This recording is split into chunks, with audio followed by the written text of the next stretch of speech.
If you think that starting a business is too risky, I want you to think about this.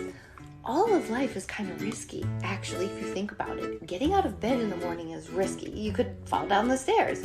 Walking the dog is risky. You could get, God forbid, hit by a car. I mean, just living on its own is a risk. Getting into a car is a risk. Getting into an airplane is a risk. In fact, to take it to the extreme, even to stay in bed all day is a risk too, because you could form all kinds of bed sores or chronic health conditions from not moving your body enough.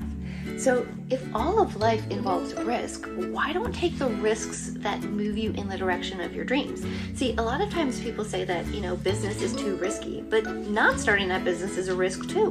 What is the risk of being in the place that you're in right now 10 years from now? What will the risks of that be?